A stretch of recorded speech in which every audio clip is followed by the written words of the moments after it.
Hey there, everyone. Thank you so much for joining me on today's episode of Peep Into Education. My name is Kylie Elizabeth, also known as the Virtuoso Educator. And on today's episode, my special guest is Robyn Queen, also known as the Queen Educator. And Robyn is coming to us from Pittsburgh, Pennsylvania. And Robert is the CEO and founder of Everybody Educate. And she's a speaker, an author, a coach, consultant, advisor, and a mentor. And I'm excited to have her come on the show today. We're going to talk a little bit about the state of education and avoiding burnout and being culturally relevant in education and just some other topics as we do per usual. So I'm going to allow Robyn some time to introduce herself and tell us a little bit about your educational background, and then we'll get going into our conversation. Hello. Hi, Kylie. How are you? I'm so grateful to be on this platform. Absolutely. Hello out there. And I'm excited, so excited to be here. I am originally from Pittsburgh, Pennsylvania. I now live in Maryland, DC area, the DMV. And I have been an educator for almost 20 years. And just, it's my passion. It's my call to educate. I really am I'm really excited whenever I get an opportunity to talk on platforms about the passion that I have for education. And so my journey began when I began. Like I grew up wanting to be a teacher since I was a little girl, and I became a teacher because I had actually it was my aunt who was a family educator, but she also was getting her she went to school to get her degree for education, and she was the only teacher that can help me. I was a very diverse learner, and I am a diverse learner. I was predominantly white school, mostly maybe like a handful, maybe 3% of us were Black children in the school.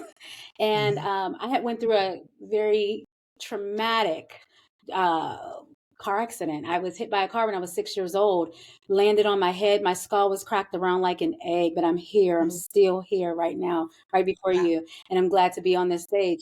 The biggest reason why I became and pursued being an educator to tie everything together was that I sat in those classrooms and I had teachers who gave up on me and said, this child can't learn because of the brain injury that I had. I was literally in and out of a coma for a while, like within the same year. And so the doctors didn't think I was going to make it. And then I get to school and the teachers are like, she can't learn because I wasn't learning the way that they thought I should learn. And it did take my aunt, who was also my family member, to take time with me for 2 years straight to get me to be able to read. And so today I'm a literacy academic specialist, coach, and I don't know if specialist, whatever you want to call it, but I taught for several years because of my aunt. Because my aunt showed me that even the most disconnected children can be taught, can learn, and that she had to do so many things to figure out how that worked. She shouldn't have to. Right. She should have already been prepared to work with kids like me. And so my journey began when I understood just how much brilliance that she ended up finding inside herself that she didn't know she had to help me. And then I was able to thrive and go against what like teachers said to my mom, that she's not going to graduate, that she just probably needs to get a job. She's not going to learn like other people learn. And so I wanted to be that person to say, I'm going to be a teacher one day, and I want you to give me all the children that you think can't learn, all the children that, and I went on that journey. And so now, I do still work with children and do still work with adults, but my passion is working to help prepare all educators to support all children. That's so beautiful. Sorry, I'm like taking notes. I'm like, I love all of this. That's such a great, very inspirational story. Obviously, I've said this in a couple other podcasts, like people don't take the seriousness of how words can be very harmful to students or even their actions, even around these types of issues, right? Like for people to say, oh, she can't do something instead of let's try to do our best with the student, considering any of the hurdles or hardships that they're going through, because accidents Mm-hmm. happen all the time. And your story is rare, but it's not something that is unheard of. And so to be able to be in an environment and have a person that really kind of took care of you and was like, no, I'm gonna make sure that she can read, and really found the importance of that and didn't just let you, because that could have happened where you were given up on, right? And to, for lack of better Right. terms, and a lot of our students this happens to, more frequently than we all might be aware of. And so kudos to your aunt for taking you in and making sure that you grew into this person that you are today, and being able to offer your services and your skills that you do today. So I love that. Thank you so much for sharing that Thank you, that piece.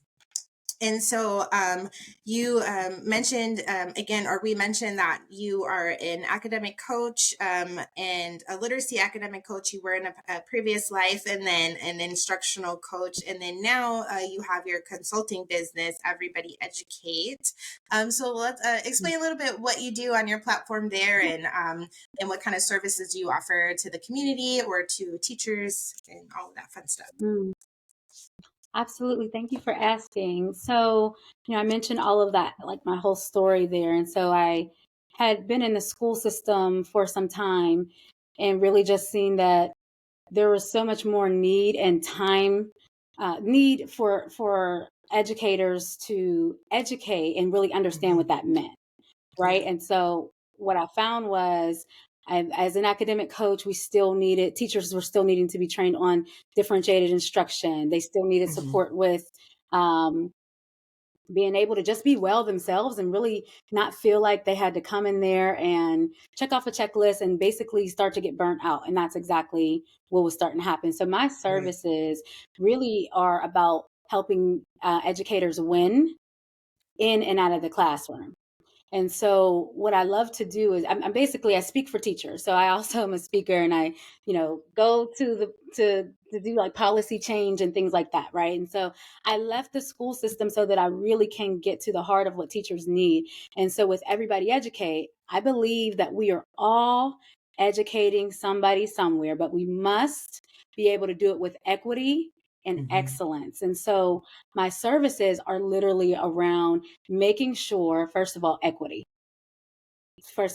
like what does it mean to give children not just not just what everybody else has, but what they need. Sure. And I want to help teachers understand that there's no one size fits all. And so we basically help them become the best of themselves so they can help children become the best of themselves through professional development services, teacher coaching, and then also just like planning with teachers to help them understand how to differentiate learning for children. And I think that sometimes teachers feel they have to do it all on their own, and they Mm-hmm. don't. That's why this is why our business is called Everybody Educate. Right. Our business is about community. So when I'm saying all those things, I can go and help them to be their best and help them help children. It's not them on their own. It's like we come in and help teams of teachers. You find resources and plan for children in equitable ways so that they are not feeling like, oh my gosh, I don't know what to do. I have all these children in all these different places, and how am I supposed to help them? That's why they end up saying like, oh, this person just can't get it. They just can't Mm-hmm. learn. And it's like, okay, wait, let's go back. Let's go back. What are you in this for? You have skills, but now you're in this classroom and you're trying to manage everything. It's Mm-hmm. not, you don't have to do this on your own. And so Right. that's pretty much like the premise of of where I've kind of like my stance with Everybody Educate. And so when we are working with the teachers, I'm finding myself doing more teacher efficacy support first. Mm-hmm. And so I have a program called Ready to Impact. And so Ready is all about the educator. And so when we go from the ready to the set to the implement. So then we think about their skill set. And then we go in and help coach with them and guide them through uh, how not to get lost and burnt out, but like be Yeah. yourself. Teach how to like be yourself, know your stuff, but teach those children first and then peel in that curriculum the way that it will help them. So it's really an art. Everybody educate, like it's an art, and it's like, Yeah. you can't do it on your own. The things that you can't do, you need to advocate for yourself. Yes. You need to advocate for Absolutely. what you need. And so we teach people how to do that and walk in their power in a good way, because we don't want to go into the power of just sit Yeah. down, be quiet, and do the work and take the test and you failed and you didn't fail. No, that is what a lot of times teachers have to end up doing, because they're trying to catch Hmm. up and they're, yeah. So Yes, that's pretty they much us. definitely do. So in a nutshell, Everybody Educate helps educators create winning classrooms Hmm. to grow their teachers, their students, and their school culture in ways that help everyone win and thrive in the education Nice. setting. Nice. That's beautiful. And Yeah, so I can go. I just yeah, I love it. I was like, I want to like come and be a fly on the wall. So I love how you said, it's an art. It's art. Like you have to. I think again we talk about how people really misunderstand the career of education and actually the role and what it looks like to be an educator or a teacher in the classroom, right? And regardless of what grade level you're working with, or if you're an administrator or a teacher or whatnot, you still have to have a specific approach to your teaching pedagogy and your philosophy around education, and I think it's great to have these types of programs that you offer in professional development, because it makes the person actually sit back and look at themselves, right, as a person, and then address like your needs and like what are the needs of the students, but then being able to implement really strong and bold practices around these areas that of need in the classroom, which is really important. And we don't get these in every school program or in every district, and so it's really important for those that are watching, if you have the opportunity to take some type of PD or even join on with Robyn. I've taken something very similar, but it's very helpful and effective when you're actually, I think, one, addressing yourself first, and knowing how you as a human actually make a huge impact into that classroom or in with your teachers. It's really important. So the other thing that I wanted to bring out here is that you talked about, teacher efficacy. So having efficient teachers, I think that is something that is a big, a trend as well, is because we're balancing behaviors, we're balancing technology and all the things that we do. But at the end of the day, are you efficient and effective as a teacher, as an educator? So Robyn, in your point of view, and from the different settings that you've been in or people that you have met, what do you feel, or what area do you feel is lacking around teacher efficacy in education, and what's like a common trend that you see there? Yeah, so I think there's a lot of ways I can kind of go with this question. Mhm. I just can imagine myself when I felt like I wasn't prepared to do everything that was coming at me, and I didn't know how Mhm. to say no because I thought I would get in trouble. It was just Mhm. like, I just need to say yes so I can make it a good impression. So I had to put on, when I first started, I mean, I started off as a substitute teacher Same. when I came out because of I couldn't pass this crazy stupid test, right? And I just had Yeah. to learn. I'm Yep. like, I know I'm a good teacher, but like, I don't know where I'm going to be the next day. Like, I'm thrown into all these different places, and I didn't know how to voice the fact that I needed support, and I didn't want to look like I didn't know what I was doing. Right. So I didn't really speak up. So when I think about teacher efficacy, there were skills that I had, but then I felt like sometimes I just had to put on and like, oh, I'm going to be in high school, or I'm going to be in middle school this day. I'm going to be in that day. And I just had to jump in there and just figure it out. And Mhm. that wasn't actually effective all the time. And I would go in there and not be able to put on a good show, but were the kids really learning? Right. And so I tried my best. And so I think that when we think about the abilities we have versus what is expected versus even just being trained correctly and how to work with all children, I believe that confidence is a huge part of like teacher efficacy, and confidence in knowing what you can do and what you Yes. cannot do. and what you need. If you know who you are, and that's why, like, for me, for efficacy, it's like, I know who I am. I believe in my ability, but Mhm. I also want to make a positive impact on students. And then I also want to make sure that, like, I'm making a good impression. Yeah. But at the same time, I need support.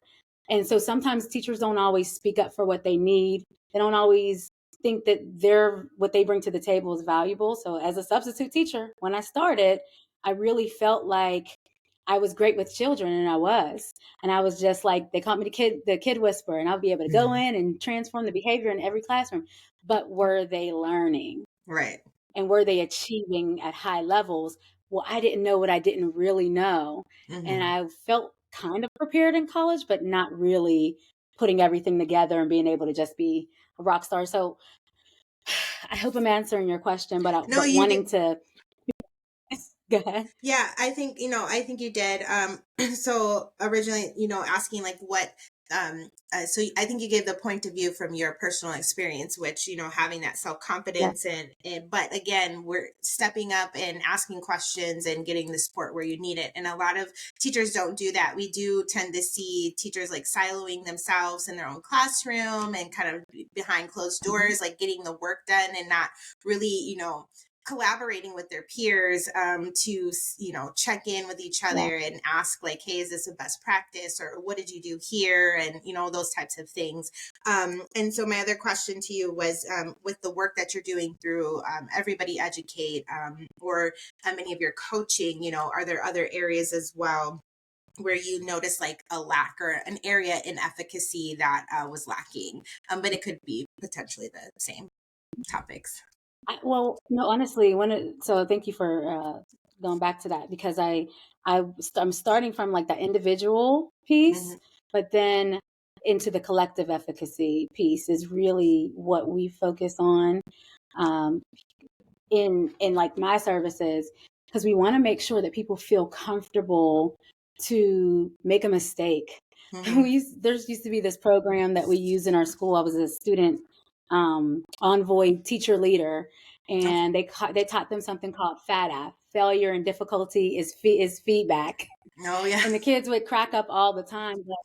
It was like, it's feedback for you to get better. Mhm. There are a lot of things that we teach our children about, like, okay, it's okay to make a mistake. But I feel like with teachers, sometimes we don't feel like it's okay to make a mistake, or we're not, or we have to compete, or, oh, your partner next door is doing better than you, and have, like, there's always like this pit against. And so what we Yeah. try to do is help bring community and say, she's strong here at data, Yes. he's strong here at at navigating classroom management, Yeah. she's strong at instructional practices. How about we come together and we really plan and Yeah. come back and work together and share our strengths. So we do a lot with like capitalizing on our strengths to help each other grow.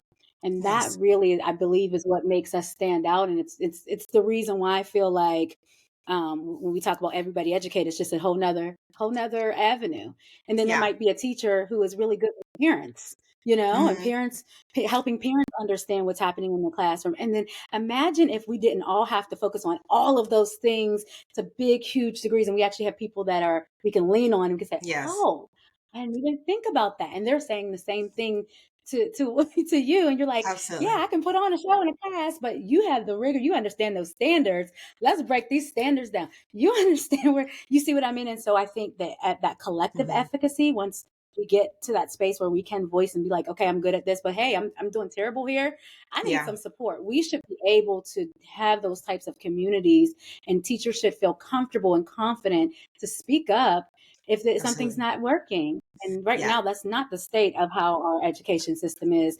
No, I would just say No, it's just not. we'll get into that part because I want to hear what you have to say there. But definitely, team teaching is something that I like really enjoy doing, and I did do a little bit of elementary teaching as a long term sub myself when I first started teaching, while I was working on Huh? my certificate. And I really enjoyed team teaching because, like you said, you really get to pull in the strengths of each individual teacher, but then work as a team. And then the high school, we did an academy model. If anybody is familiar with Ford Next Generation, which is a career and technical ed model for the high school, so we really did a lot of team.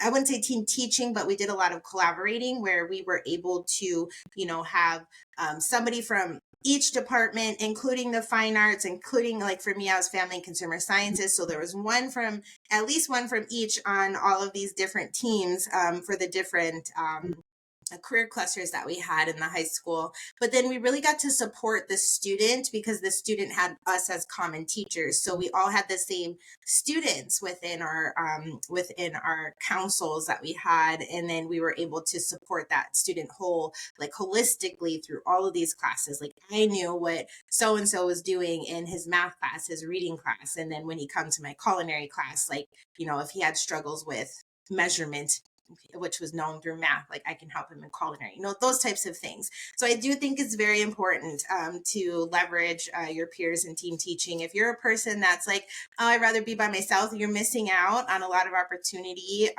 If it's not about helping yourself, you're missing out on support of a student, especially if in your like middle school and high school where there's multiple teachers around that child. Really important. So kind of going back to, I want to know, so we definitely have some power. Well, we talked about the power struggle a little bit, not wanting to get into that world or going down that route, but as well as, teacher burnout. So what are some kind of topics on your mind of like, what are some issues? Like, where do we need to really focus on right now in education? We have there's a lot of positive and potential. I'll say that there's a lot of potential for us to support all students. I feel like where we are now in the world, we still have lots of issues, but I feel like we have grown as a people in the world of just life and just technology and all of that. And so I think that sometimes when we leverage what's relevant, it helps us to really reimagine how we do education. And Yes. so that stays on my mind because what is really popular, I hear a lot of words, but I don't always see a lot of like results, is culturally responsive Mm-hmm. education. I Mm-hmm. hear that a lot. So if I'm thinking about culturally responsive education and the ability to really know who is in front of you and plan and implement for them. So like, what state would we be in if we really just kind of stop the things that don't work?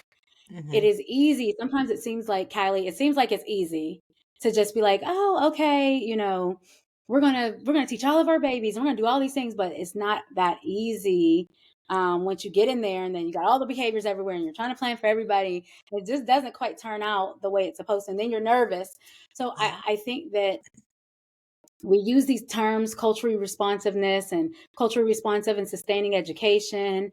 And there's so many beautiful resources out there. There's examples, there's stuff on technology that you can do, and teachers are getting overwhelmed. Yeah, absolutely. And I do advocate for teachers. Like I believe in making sure teachers are taken good care of and equipped. Because what I find is that there is a huge sense of burnout because they're trying to do everything.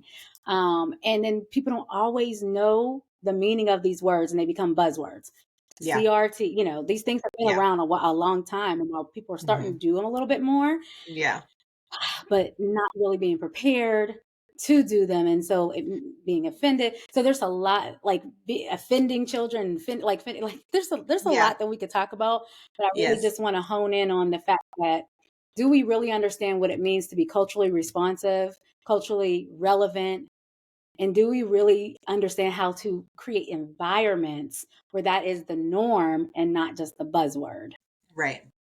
Absolutely. And I think it is super important. Like you said, it's not anything new. It's just more in our face, especially with the times. And I talk about, technology playing a huge role in a lot of all of these new issues arising, which they're really not. And if it's all of this has been recurring trends in generations of schooling, it's just now more prevalent, and we see it in a faster rate because of technology and how much quick access we have to all of this information.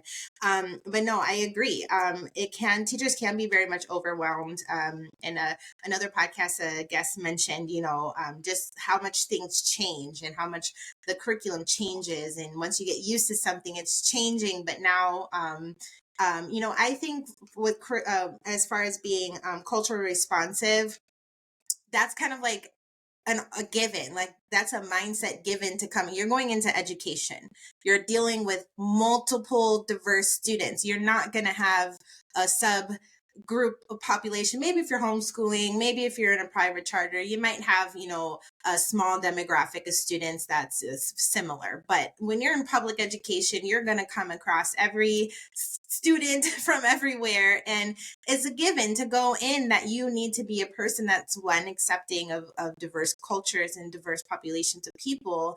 But two, my advocate as well is understanding the districts and the communities that you're teaching in. You might not be from there, but what are you doing to take time to learn on how that community runs and operates, and what's the issues in the community? And, just leveraging those students and listening to them is definitely a big way. But for when you talked about being offended, right? Some can be very defensive in this line of topics, and coming with that approach of being offensive, I think is where being defensive or getting offended easily because we're simply asking for equity and equality across the board. To me, that's a little hair triggering. Like, okay, was this not already a given context that we should have as educators, and why is it a problem? And so I always ask the why, like, well, why is this an issue that we're talking about critical race theory, that we're talking about being cultural responsive? But I also want to know, why are we still talking about this all these decades into education and it's still a problem? Because it's like, you're not going to go 5 miles down the street without seeing somebody that looks different from you. You know what I mean? So you have to, we're human beings. We're here to educate our kids. So our educators, like, this is a thing. And Robyn, when you were going through school, I know that test that you're talking about, those praxis tests are nightmares for a lot of our educators.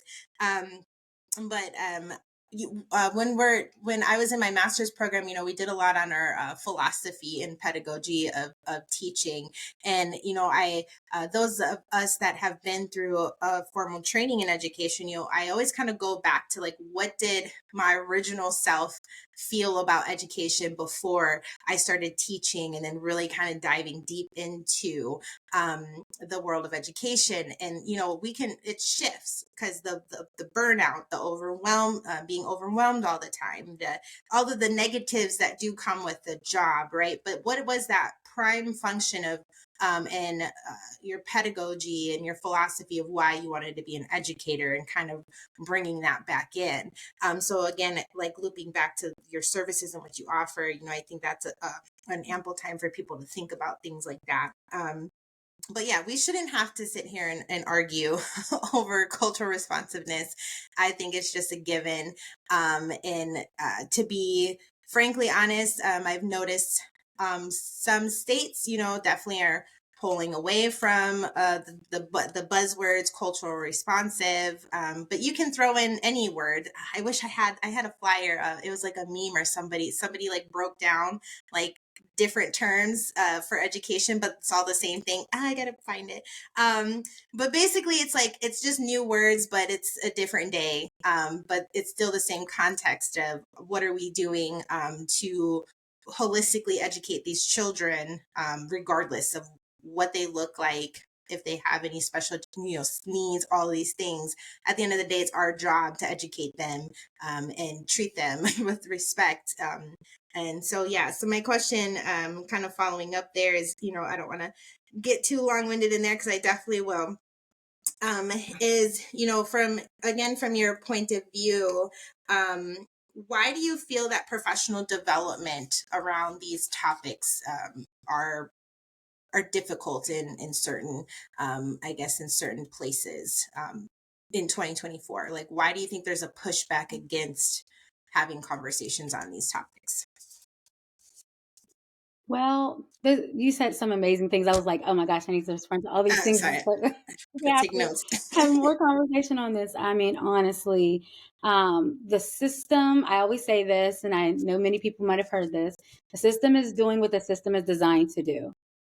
And so when it works for who it works for, it works. Right, And many times people don't want to, see what happens when it doesn't. right. When I believe that if we do try to go beyond what just works for a group of people, or if we have certain power or dominance or whatever, Yeah, because I believe that I can go deep into all of this, but I'll just say this. I it's believe good. Me that too. there's fear around Hmm. what might be, who might have power, how not having power might look. But when we really understand, when we do good by the people who are historically marginalized, are Black and brown people, Hmm. everybody is well. Like Hmm. there is enough for everyone.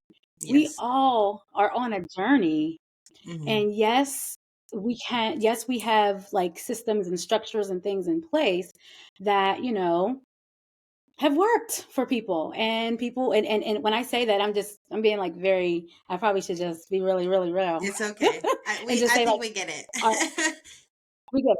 The dominant culture, it has worked. And so I think of coming into a school. So I shared earlier, when I was younger, I was one of the only Black girls in my classroom and in my school that I was at. And I felt like I had to change who I was and be a Hmm. certain way whenever I would get on the bus and travel over to that school.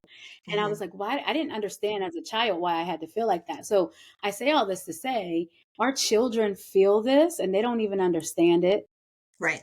The fact that, all that we're sharing. And so I think that if we start to embrace relationships, Hmm. in the school systems, and versus politics first, and we embrace relationships and collaboration and connection, we all will be better. We all will be Right. able to win. It is true. We're all going on different journeys, and I'm not competing with anybody but myself Right.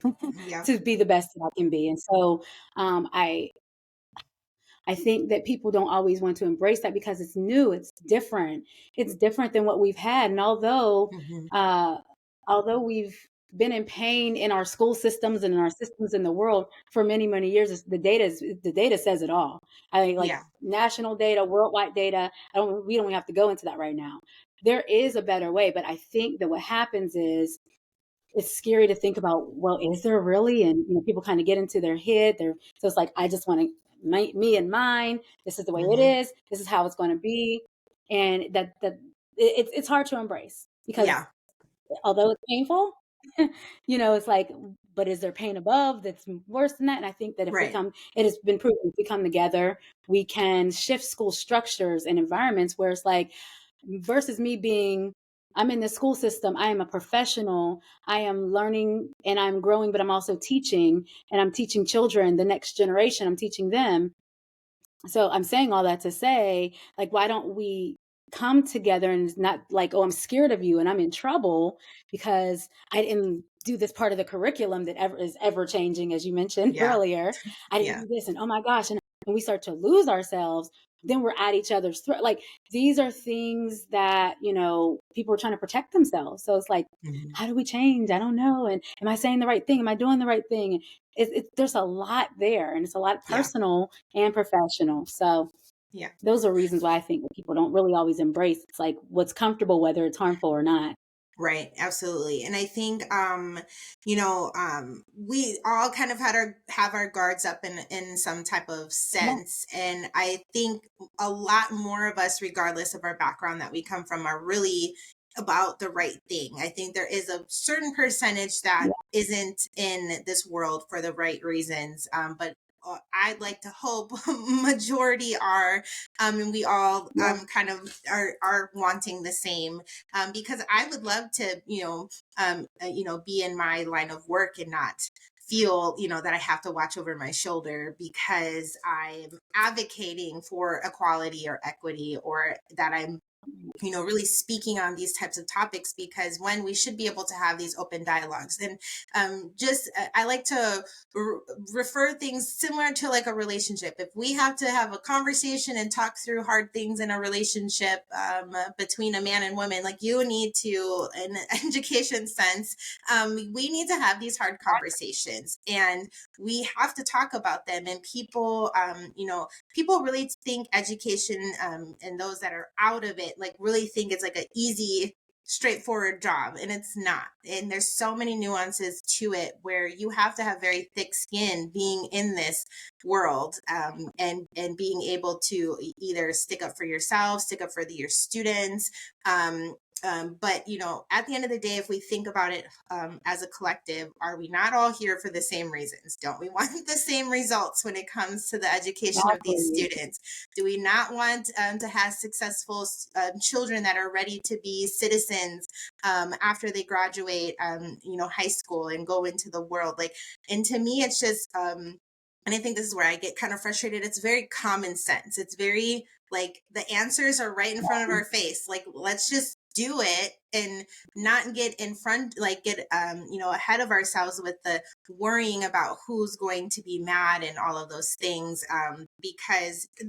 there is, the powers that be, whatever that looks like, we know it's there. But again, for those of us that have to rely on the public education system, we have to be able to speak up. Otherwise, if we don't, it's going to continue in the routes that we don't want to see, in which, again, that kind of leads into the parent involvement, and Yeah. teachers even going into school board meetings, like all of those things, right? Mm-hmm. And it's important to be present, but we have to be able to not be fearful of what it is that we're doing in our work, because to me, it's a no-brainer. We're really just trying to have everybody be educated and be successful, and it shouldn't be this difficult at all.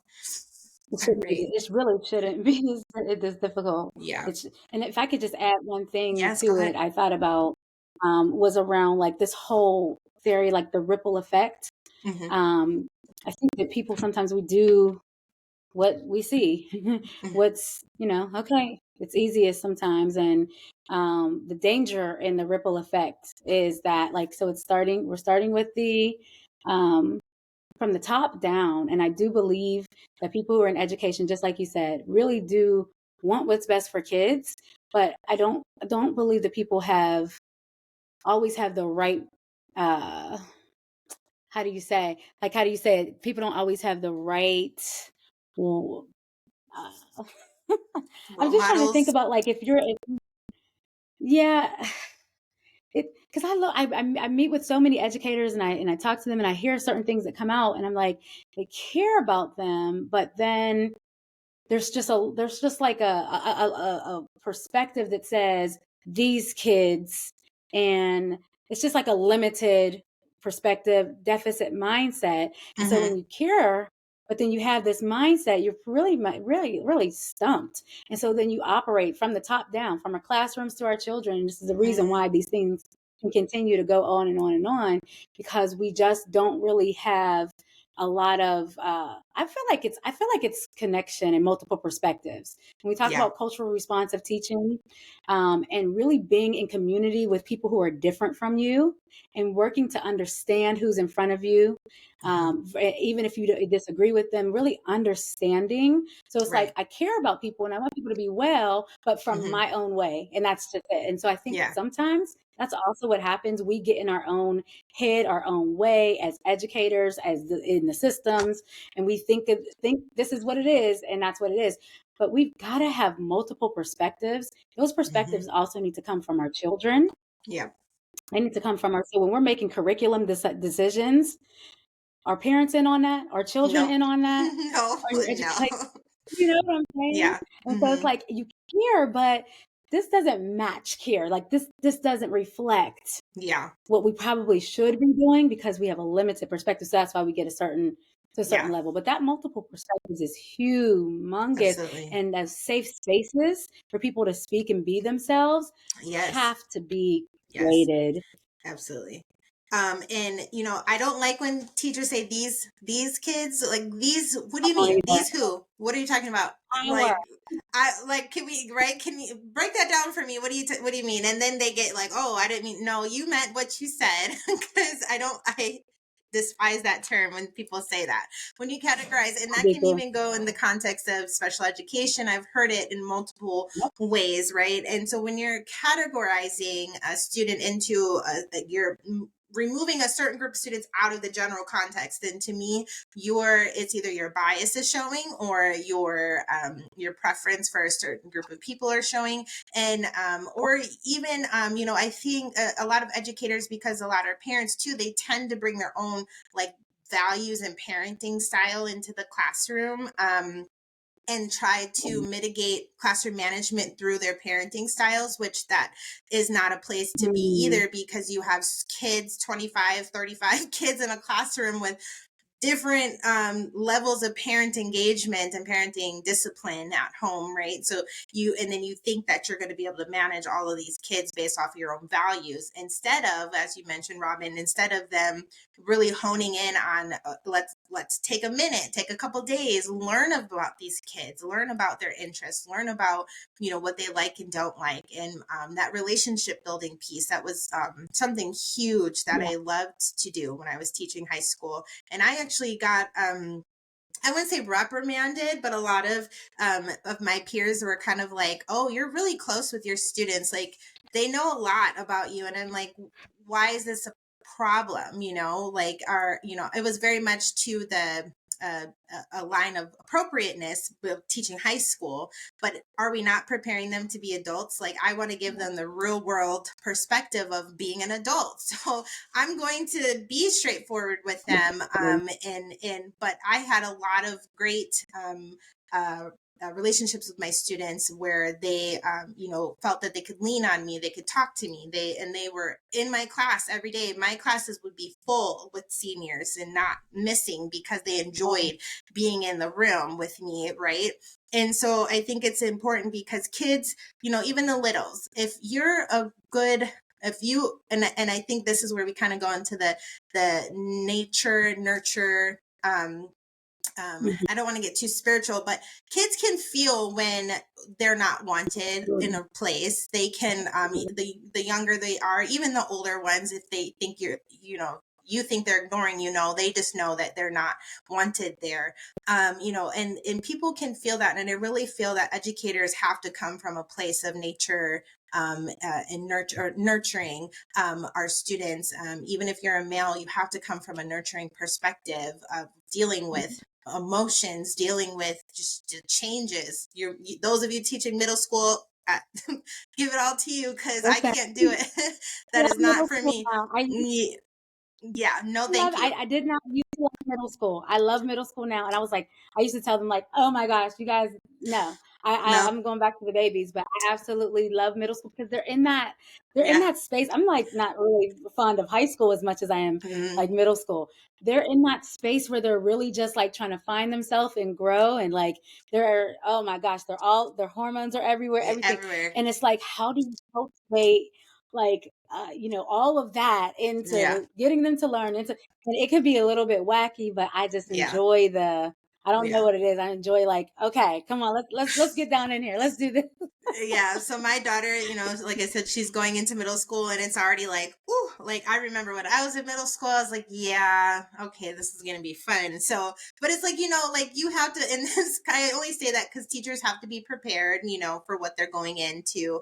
But I think kind of going back a little bit, where it is important, especially for those of you that are educators, if you're interested in education and going in, if you're in school, to really kind of take advantage of being able to go into different settings of classrooms, or if you're just starting to really get a chance to look at that community that you're in, but really make more importantly, just making those connections with those students. there will at least help manage with the classroom management, right? That that will limit some part of that burnout. But then when we're talking about all the other issues of burnout, in relation to teachers, we know it's the amount of tasks and work that we have to do, the professional development. And I just advocate for like really putting a plan in place for yourself as much as possible. But also, when you can, do not go past your contracted hours. That is what I like to say, Real. because they're not going to pay you to do and make yourself go crazy. Like, they're not paying you for that. And I've had to learn the Yeah. hard way myself of, okay, we're done for today. Let me put it down. If it's not ready for tomorrow, okay, we'll figure it out. But you have to learn how to have that balance there as well. So my other That was the question, hardest thing for me. yeah, go ahead. Yeah, Yeah, that that was is the a hard hardest thing question. that I had to learn. Hmm. Yep. Is there, something that you want to share, to our educators out there, that just to give them, a word of wisdom or something to encourage them to keep Yeah. going? Honestly, I have two. Now, number Mhm. one is that relationship that you have with yourself is so important. Yeah. I think that educators do everything. Yes, I'm not your superwoman. I used to be a superwoman in the schools. I would do Hmm. everything. Oh, I'll do it. I got it. I did Black History programs. I would do Hmm. science fair programs. I would volunteer for this. And once people seen that I would do that, then they would always ask me. And Yep. then the people who weren't doing it, they're like, oh, just let Queen do it. Just let her. She got it. She got it. Hmm. And I had to question that relationship. Like, why do you feel like you need to be superwoman doing everything, that you are the only one that needs to do it because you see people are not doing it, so you just got to do it, everything. And I had to learn boundaries for myself. And I encourage you, you're listening to this, to really reach for your why, because our why is not always just about um just being a teacher, and not saying Right. just because I don't want to minimize it, but Right. it is also about being well. It's about taking care of our families. It's about making sure that whatever it is our passion is, we are ready to do that.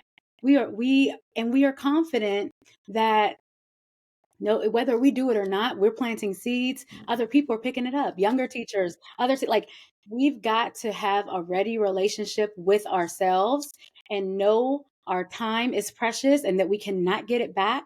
Know that our skills are the bomb.com, and no one should be able to tell you what you can't do. You can do anything as long as you are willing to be a learner, as Hmm. long as you're willing to lead the way in what you are strong in.